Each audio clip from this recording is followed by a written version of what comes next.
ఉక్రెయిన్పై Russia ఇవాళ అధికారికంగా యుద్ధం ప్రారంభించింది. ఉక్రెయిన్పై ఆధిపత్యం కోసం దశాబ్దాలుగా ప్రయత్నిస్తున్న రష్యా తాజాగా ఆ దేశంలో 2 సెపరేటిస్ట్ ప్రాంతాలని ప్రత్యేక దేశాలుగా గుర్తించి యుద్ధానికి తెరలేపింది. అక్కడతో ఆగకుండా ఇవాళ భౌతిక యుద్ధానికి దిగింది. ఈ బ్యాక్గ్రౌండ్లో అసలు ఉక్రెయిన్పై రష్యాకు అంత కోపం ఎందుకు వచ్చింది? వీరిద్దరి మధ్య ఫైట్కు 1991లోనే బీజాలు పడ్డాయా అంటే చరిత్ర అవుననే అంటుంది.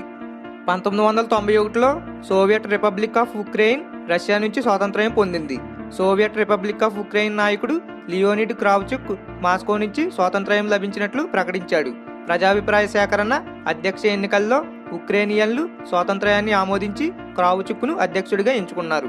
3 ఏళ్ల తర్వాత అంటే 1994లో లియోనిడ్ కుచ్మా అధ్యక్ష ఎన్నికల్లో క్రావ్చుక్ను ఓడించాడు. ఈ ఎన్నికలు స్వేచ్ఛగా న్యాయంగా జరిగాయని పరిశీలకులు భావించారు. అయితే 1999లో జరిగిన ఎన్నికల్లో మాత్రం కుచ్మా అక్రమాలతో జరిగిన ఎన్నికల్లో విజయం సాధించాడు. 2004లో రష్యా అనుకూల అభ్యర్థి విక్టర్ యానుకోవిచ్ ప్రెసిడెంట్గా ఎన్నికయ్యాడు.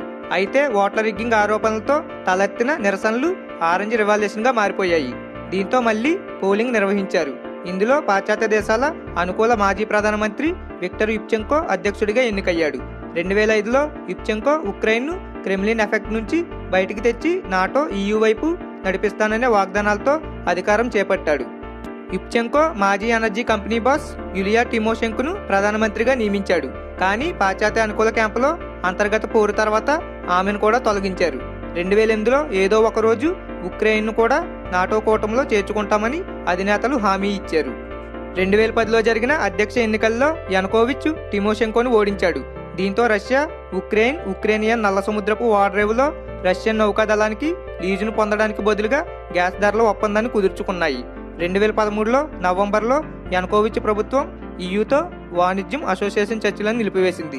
అలాగే రాజధాని కీవ్లో నెలల తరబడి భారీ ర్యాలీలను ప్రేరేపించి మాస్కోతో ఆర్థిక సంబంధాలను పునరుద్ధరించాలని నిర్ణయించుకుంది. అదే ఏడాది ఏప్రిల్లో డాన్బాస్ తూర్పు ప్రాంతంలో రష్యా అనుకూల సెపరేటిస్టులు స్వాతంత్ర్యం ప్రకటించుకున్నారు. తరచూ సీజ్ ఫైర్స్ ప్రకటిస్తున్న 2022 వరకు అప్పుడప్పుడు పోరాటాలు తప్పలేదు. 2013 మేలో బిజినెస్ మ్యాన్ పెట్రో పోరోషెంకో పాశ్చాత్య అనుకూల ఎజెండాతో అధ్యక్ష ఎన్నికల్లో గెలుపొందారు. జూలైలో ఆమ్స్టర్ డ్యామ్ నుండి కౌలాలంపూర్ వెళ్లే ప్రయాణికుల విమానం MH17ను ఓ మిస్సైల్ కూల్చివేసింది. దీంతో అందులో ప్రయాణిస్తున్న మొత్తం 298 మంది మరణించారు. ఇది రష్యా పనేనని ఇన్వెస్టిగేషన్లో తేలిన పుతిన్ మాత్రం ఒప్పుకోలేదు. 2017లో EUతో ఉక్రెయిన్ కుదుర్చుకున్న వాణిజ్య ఒప్పందం ప్రకారం ఐరోపా దేశాలతో ఉక్రెయిన్కు వ్యాపారం పెరిగింది. అలాగే ఉక్రెయిన్ వాసులు EUలో దేశాలకు వీసా లేకుండానే ప్రయాణాలు చేసేందుకు అవకాశం దొరికింది. 2019లో ఉక్రెయిన్ కొత్త ఆర్డిడాక్స్ చర్చికి గుర్తింపు లభించడంతో రష్యాకి కోపం రెట్టింపయింది. తూర్పు ఉక్రెయిన్లో అవినీతిని పడగొడతానని, యుద్ధాన్ని ముగిస్తానన్న వాగ్దానాలతో మాజీ కమిడియన్ వోలోడిమిర్ జెలెన్స్కీ ఏప్రిల్లో జరిగిన అధ్యక్ష ఎన్నికల్లో పోరోషెంకోను ఓడించి అధికారంలోకి వచ్చాడు. ఆయన ఆధ్వర్యంలోని servant of the people party జూలైలో జరిగిన పార్లమెంటరీ ఎన్నికల్లో విజయం సాధించింది. అప్పటి అమెరికా అధ్యక్షుడు డొనాల్డ్ ట్రంప్ US అధ్యక్ష ఎన్నికల రేసులో ఉన్న తన ప్రత్యర్థి జో బిడెన్ ఉక్రెయిన్లో చేస్తున్న బిజినెస్ లావాదేవీలపై బిడెన్ కుమారుడు హంటర్పై ఎంక్వైరీ చేయమని జెలెన్స్కీని కోరాడు. 2021లో అధ్యక్ష ఎన్నికల్లో పోటీ చేస్తున్న బైడెన్ను ఉక్రెయిన్ను నాటో కూటమిలో చేర్చుకోవాలని అధ్యక్షుడు జెలెన్స్కీ కోరాడు.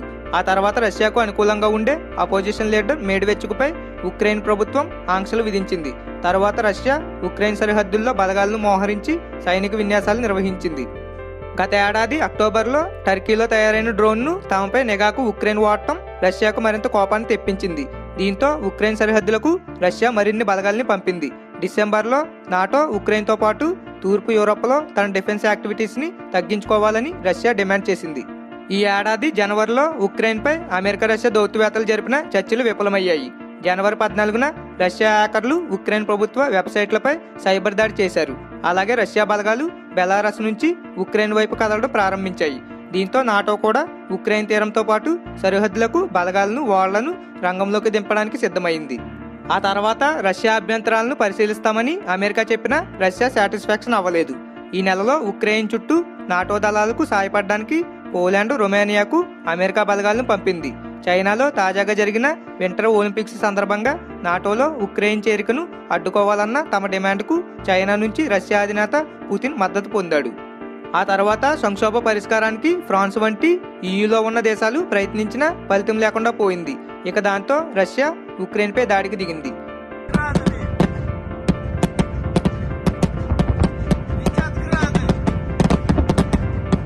ఇది ఫ్రెండ్స్ రష్యాకి ఉక్రెయిన్కి మధ్య జరిగిన వార్ రీజన్స్. నెక్స్ట్ వీడియోతో మనం మళ్ళీ కలుసుకుందాం. అంతవరకు బాయ్ బాయ్. ఈ వీడియో మీకు నచ్చిందని అనుకుంటున్నాను. నచ్చినట్లయితే లైక్ అండ్ షేర్ చేయండి. ఈ వీడియోపై మీ అభిప్రాయాన్ని కామెంట్ సెక్షన్లో తెలపండి. ఇలాంటి మరిన్ని ఇంట్రెస్టింగ్ ఫ్యాక్ట్స్ గురించి నా ఛానల్ని సబ్స్క్రైబ్ చేసుకోండి. సబ్స్క్రైబ్ చేయడం మాత్రం మర్చిపోకండి. సబ్స్క్రైబ్ చేసుకున్న తర్వాత నేను పెట్టిన వీడియో మీకు వెంటనే నోటిఫికేషన్ రూపంలో రావాలంటే సబ్స్క్రైబ్ పక్కన ఉన్న బెల్ ఐకాన్ మీద క్లిక్ చేసి ఆల్ అనే ఆప్షన్ మీద క్లిక్ చేయండి. Please do subscribe.